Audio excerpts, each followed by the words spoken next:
Hi everybody and welcome to James's House of Rock. Today we have my social studies teacher, Mr. Kingston. So what are some of your favorite bands? Well, I like a lot of bands, as you can probably tell from the decorations in my room. Of course. But all-time favorite bands, probably a toss-up between Oasis and the Black Crowes.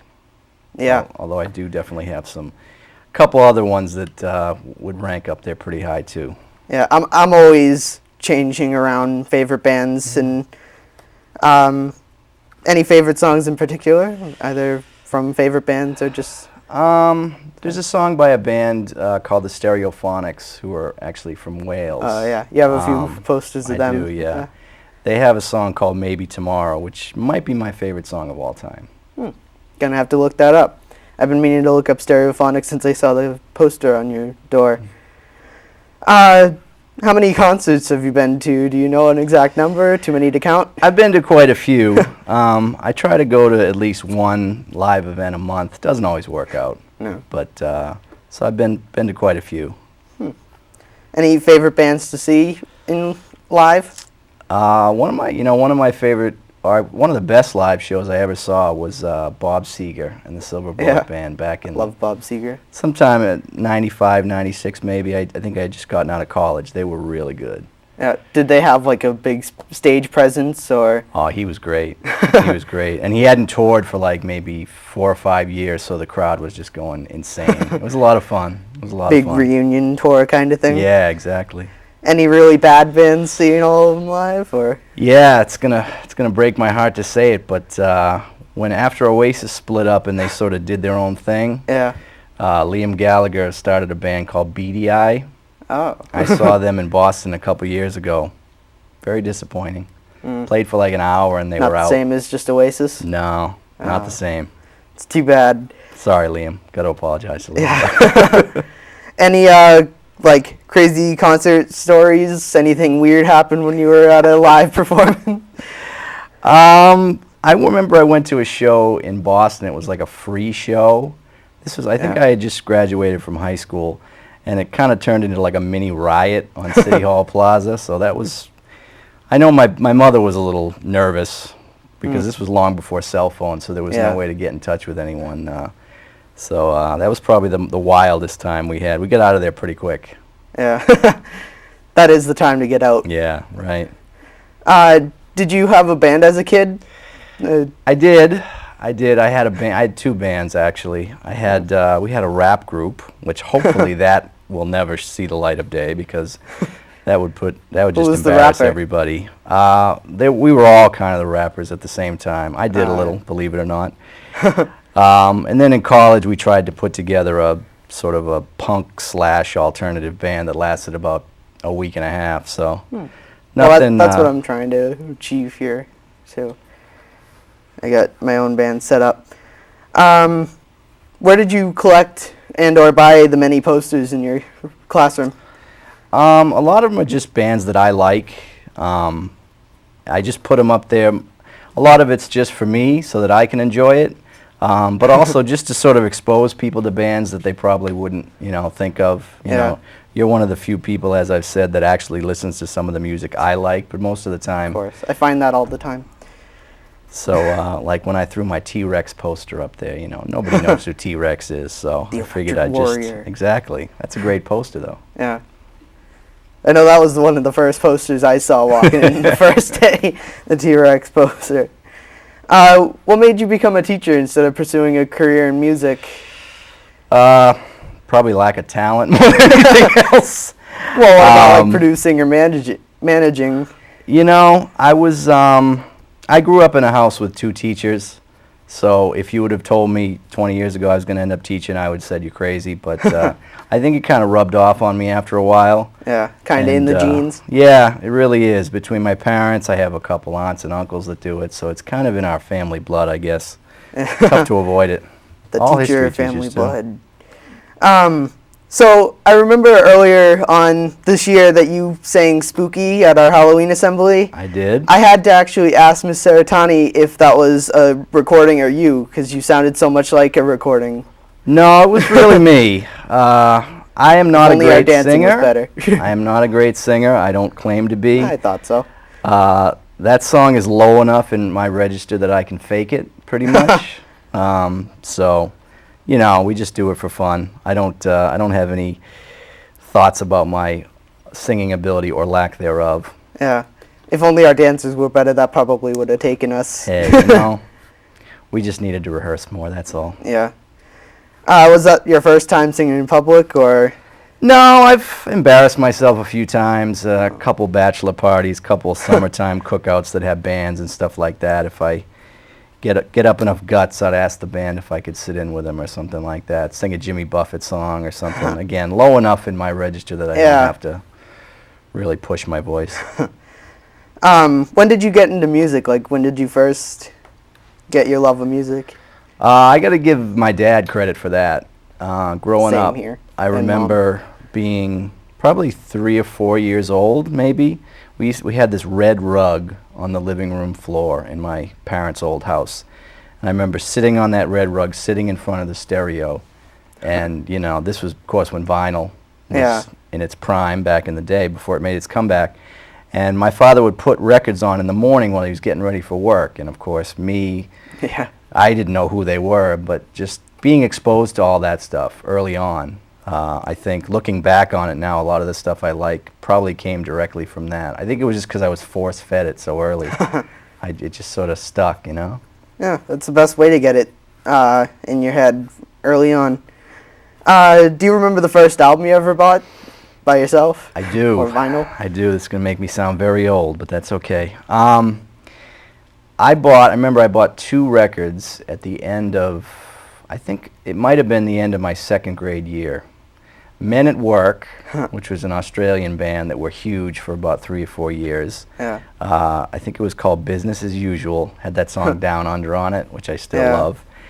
And the other one was John Cougar Mellencamp, American Fool. It had Jack and Diane on it, before he just became John Mellencamp again. Yeah. Have you ever met any bands or band members, like behind the stage, or? I've met a few. There's a singer-songwriter named Teddy Thompson, who's actually British, who I saw at a little place in Cambridge a couple years ago. And I was just sort of sitting in the lounge before he came in, and he just sort of walked in off the street. And I just started talking to him. He didn't know who I was, obviously, but I just recognized him from the album cover. He was pretty cool, actually. Yeah. That's probably the closest Nice guy. I've ever come. Yeah, he was. Yeah. He was, you know, very sort of humble, which was nice. You know, he was playing a really, really small room, so he gets a lot more attention overseas than he does here. Yeah, that's a lot of the bands get a lot of their fame starting in the Europe countries and then coming here and absolutely. Get a second fame here. Any newer bands that just recently came out that you like? I'm definitely always on the search for new bands. Yeah. I have a bad habit of spending far too much money at the record store. I think my favorite right now is Jason Isbell and the 400 Unit, who he used to play guitar for the Drive-By Truckers, they're sort of a southern rock band. Yeah. And then they parted ways, and he put together his own band, and he's been touring for the last 5 or 6 years. Really small rooms. Yeah. But he just... you got to start small. Yeah, he just put out a record last June, Southeastern, which is by far probably his best record, and I've just been wearing it out. So good. Yeah, I do that all the time, especially when Green Day released their Uno, Dos, and Tres. I listen to that like 6 times in a day, like the whole trilogy. Now, let me ask you something. You're a big Green Day fan, I know this. Yeah. Billy Joe Armstrong just put out a record with Nora Jones. It's amazing, the Foreverly. You like it? I loved it. Because I just bought it on vinyl, and it is. They have great harmonies together. They do, and I like Everly Brothers lyrics like that too. Yeah, I was very surprised to see the 2 of them doing that. That's so out of character for him. I know. It's pretty cool to see him. I think he's friends with Nora. Yeah. Everybody's been encouraging them. I've been reading a lot of the Rolling Stone and everything to make a second one with her, so it may happen. I think that would be awesome. I think they should tour. Yeah, That would be awesome too, but I'm surprised that they didn't. Tough to slow down the Green Day machine, though, with the big shows Yeah, that that's they do. true. Well, they're kind of, now that the whole trilogy's out, kind of laying low at this point. They're still playing some shows, and American Idiot's going back out on its like 5th tour around the North America, and Billy Joe has joined them a few more times now, because originally... Oh, you mean like the opera? The yeah, rock opera, I guess. The Broadway musical, yeah. Originally he played Jesus is the Suburbia, and then they went into recording 21st Century Breakdown, so he went off and did that, but I think he's back on them now, back with them now, because Green Day's not really doing anything. I'd like to see it again if it is him, because I missed it. That would be cool to see him on stage with them. Yeah. It'd be fun for the cast, too. He was at the end of the one I saw. He was playing Good Riddance with them. Oh, that's cool. Yeah. That's a great song. I was kind of too far back to exactly see him, but the fact that he was the only one with an electric guitar, and when he ran out on stage, everybody cheered, and it kind of vaguely looked like him, it probably was him. Yeah, probably. So, do you have any recorded materials for the bands mentioned earlier? I do. They will never be shared with anyone out of fear that I will die of embarrassment. But see, growing up, when I was growing up in high school, that was sort of when rap and hip hop was still new and still sort of, unknown. And my friends really got into it a lot, and I kind of just went along with them, and we were just joking around one day and saying we should write some songs and do it. And one thing led to another, and next thing you know, we got to put this on tape, and hopefully that tape will never see the light of day. Well, hopefully it's still hidden in a basement somewhere of one of the past members. Exactly. That's basically how our band started too. It was me and Scott Stack. Okay. I did a solo thing, like I have a bunch of CDs that I've written all of the songs, no music to them because I can't play anything but like the saxophone and some drums. But then I asked him for help because he's a pretty good songwriter for the album I was working on for my solo thing there. And he's like, wait a minute, if I'm writing most of this stuff, shouldn't we just go together? I was like, sure, we can be a band, and then now we have all the members, and we're starting to work on actual original things. That's great. Concert premiere probably next year. I think that's how most bands start, I mean, I don't think, even the really talented groups, everybody thinks that when they first start out, their stuff isn't gonna, if it comes out easy and it makes you feel good, that's why you do it in the first place, and then if other people react to it, then that's just, icing on the cake. We'll see next year. That should be our concert premiere in the auditorium. Let me know. Yeah. So you had mentioned some concerts you had been to. I've been to many other ones, including like Volbeat, as we were discussing earlier. They were with HIM or Him and All That Remains. That was an extremely well put out show. Where was that? That was Lowell Memorial, I think. And I think they had Stellar Revival as an opening to the 3 too, but we got there kind of late and we were just at the end of their set. So we didn't get to hear them. I like Stellar Revival.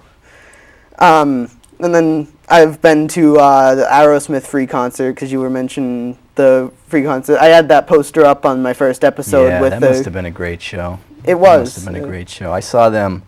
I've seen them a couple times, but it's been a while. It was back during, I think, after Get a Grip came out or something like that. So they were great, though.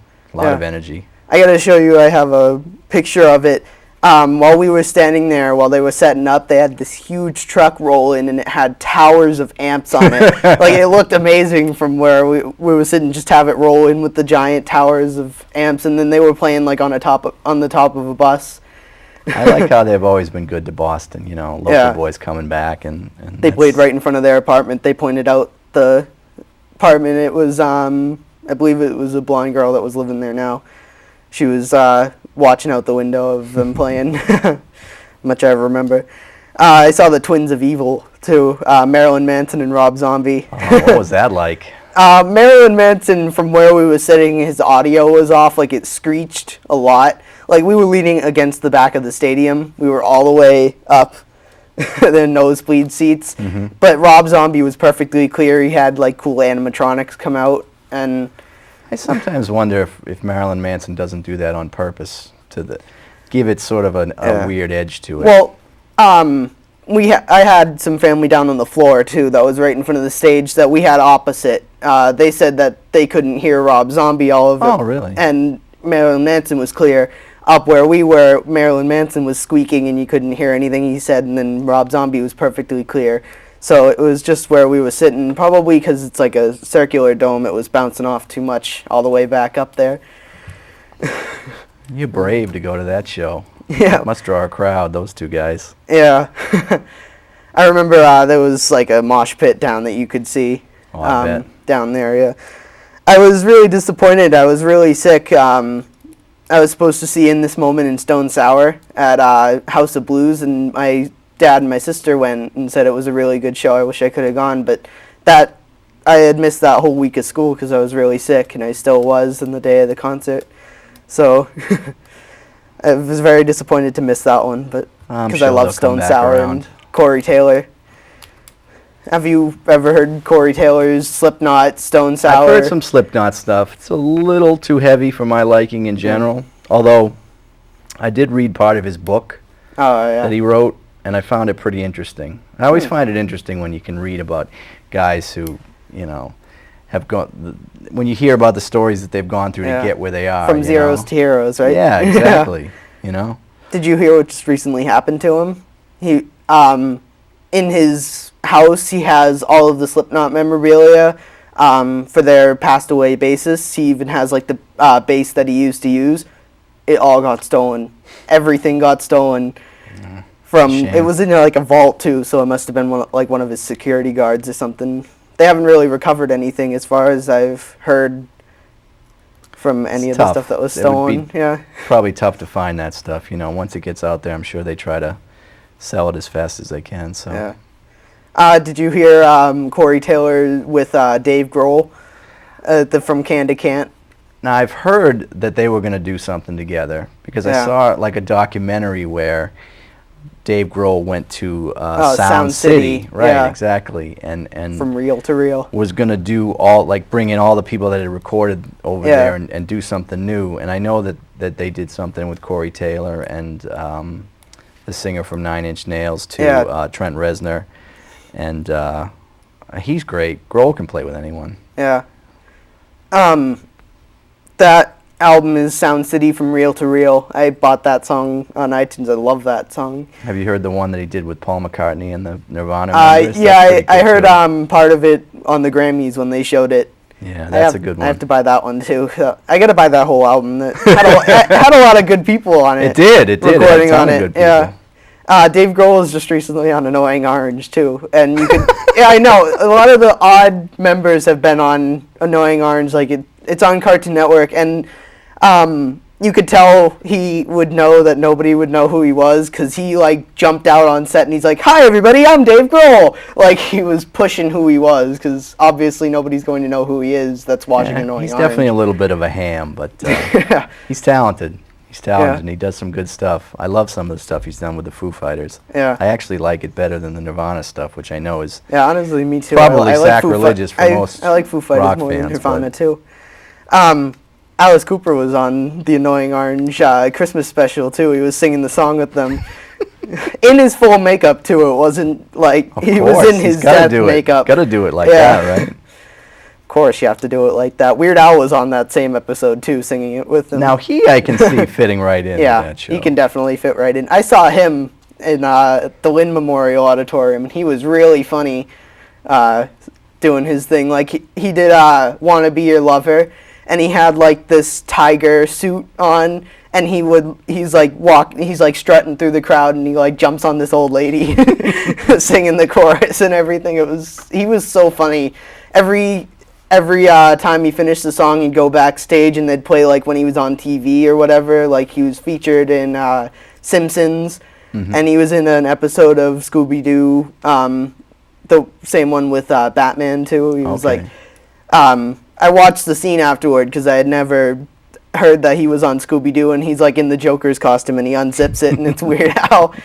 Apparently he was on Johnny Bravo too on the on Cartoon Network. He played like one of the superhero things. I had an old Weird Al tape, cassette tape. I have Dare to Be Stupid on tape. I think that's the one I had too. Is that the one with Beat It? Eat It is on in 3D, I think. Oh, okay, maybe it Weird was Al that in then. 3D. All right.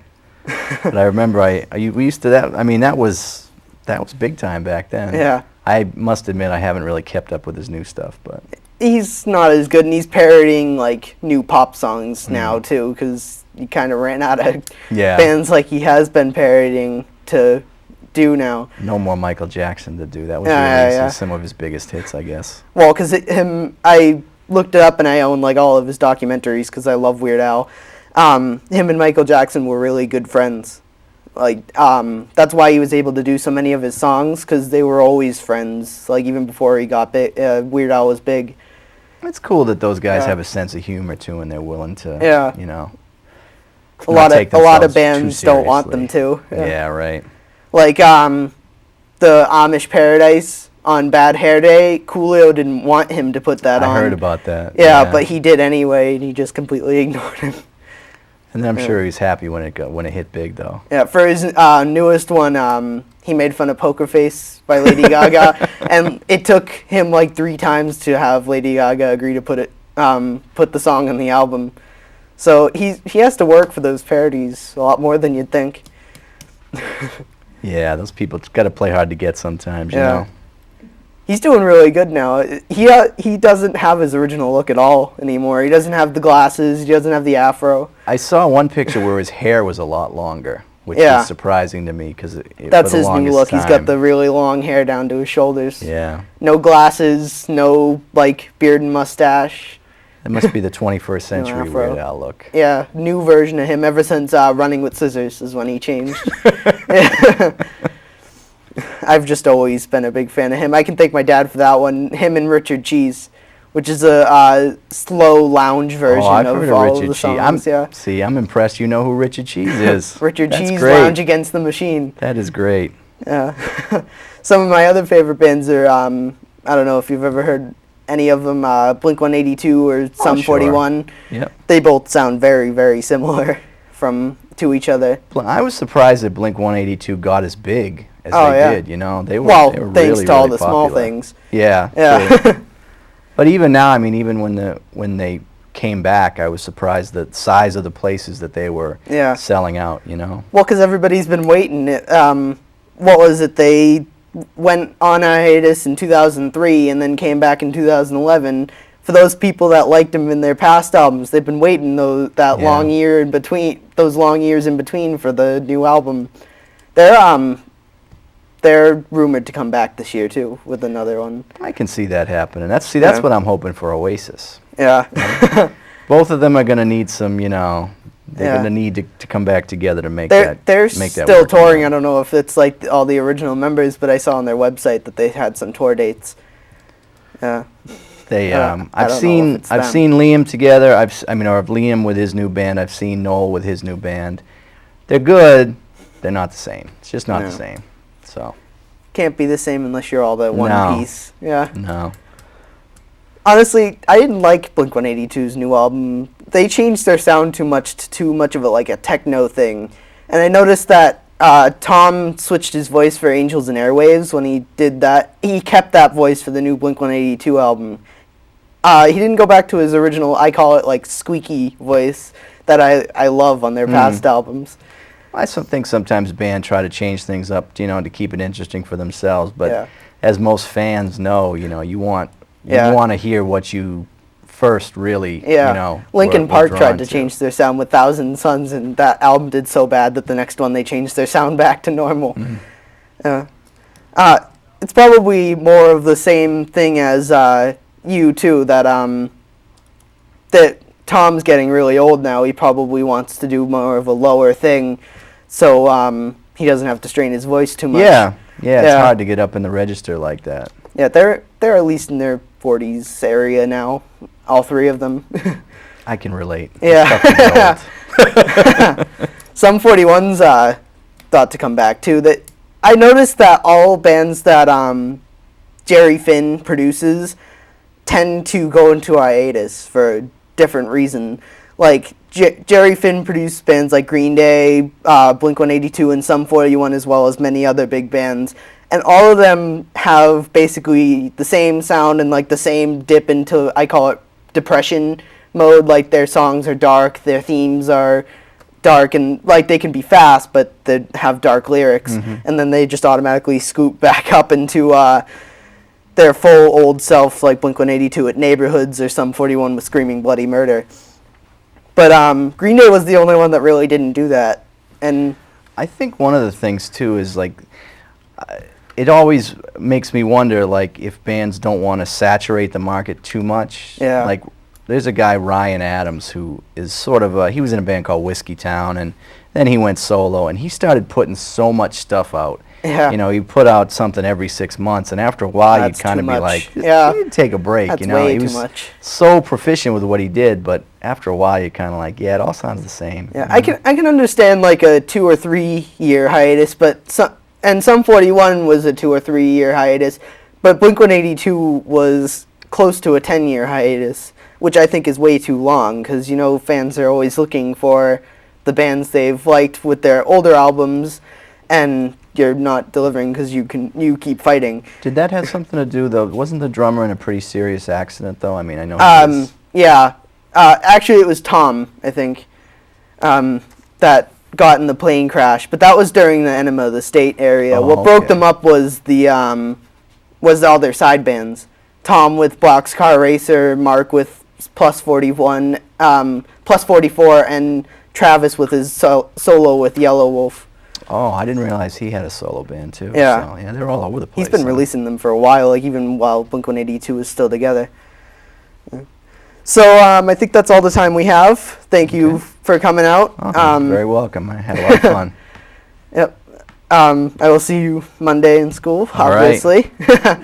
Thank you for watching James's House of Rock. So I have some new CDs that just came out recently. Foster the People Supermodel came out this Tuesday. I already bought it yesterday. Definitely one of my first priorities to buy. And Tokyo Police Club, they toured with Foster the People for their first album, have their album Force Field coming out March 25th. Some tours, concerts coming in. Kiss and Def Leppard, August 1st at the Xfinity Center. Lots at the Xfinity Center coming up. July 29th, Soundgarden and Nine Inch Nails, also at Xfinity. Fish, July 1st at the Xfinity Center. And then we got the Eagles, September 15th at the TD Garden. And as mentioned last episode, Alice Cooper and Motley Crue, August 24th and October 26th at the Xfinity Center. It's the final tour for Motley Crue. And get your tickets now if you plan to go to the October show. They're selling out fast. And I mentioned this, it was either last episode or a couple episodes ago, the Boston Calling, and it's going to be May 23rd, 24th, and 25th over Memorial Day weekend. I have the lineup here if you recognize any of the bands, or just go anyway. Friday's lineup, we got Jack Johnson, Edward Sharpe and the Magnetic Zeros, and Cass McCombs. Saturday, we got Death Cab for Cutie, which I've heard before, but I'm not sure from where. The Decemberists, the Head and the Heart, Frank Turner and the Sleeping Souls, and Jenny Lewis. And then Sunday is Modest Mouse, Brand New, Bastille, Tegan and Sarah, and Phosphorescent. For more details and to buy your tickets, go to bostoncalling.com. Our trivia question for today is based off of his favorite band, Oasis. The two founding members of Oasis are legendary for their fights and broke up the band because of it. What are their names and relationship? This is probably very easy, good one to Google, but of course, send that to my email as shown in the poster here, jameshouseofrock@gmail.com. And make sure to check out my website, jameshouseofrock.weebly.com. Thank you for watching James's House of Rock.